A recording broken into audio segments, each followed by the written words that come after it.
right, let's have a little chat. Airbnb $10,000 grant that they are going to be handing out.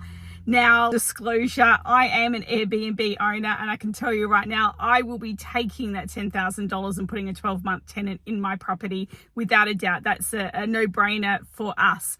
But I just want to break down the different reasons why people have Airbnb properties.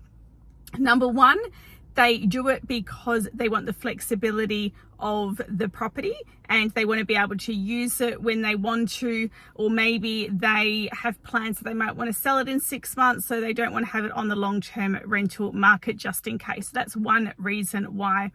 The second reason why might be because they can make some more money from Airbnb as opposed to the long-term market.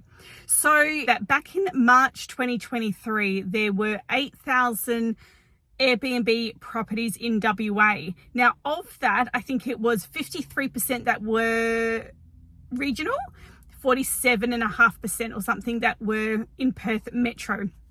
So if we then look at that and say, okay, there was around, when I was doing the stats, it was around 3,800 local Perth properties that are currently rented out on Airbnb. Now, if I was to have a guess, I was throwing around 50%. 50% of Airbnb owners would take the $10,000 grant and put a long-term tenant in there. So about 1,900 dwellings.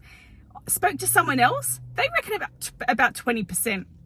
So let's work on the 50%. That's 1,900 dwellings now put onto the long-term rental market. Now, do you think that's enough to change the rental crisis? Now, two sides of this.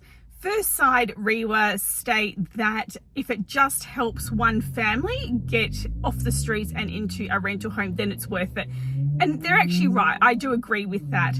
But I don't think this is going to have a dramatic effect on the rental market, because REiWA in September also said that we needed 8,000 properties put onto, or 8 properties put onto the rental market to stabilize it. And if I go by my stats of 50, we're looking at 1,900 homes that could come onto the rental market from Airbnb. 1,900 properties versus the 8,000 that we need is not really going to cut it. So I guess in summary, like REiWA said, if it helps one family, fantastic, job's done. Is it going to change the rental market? Don't know. Don't think so.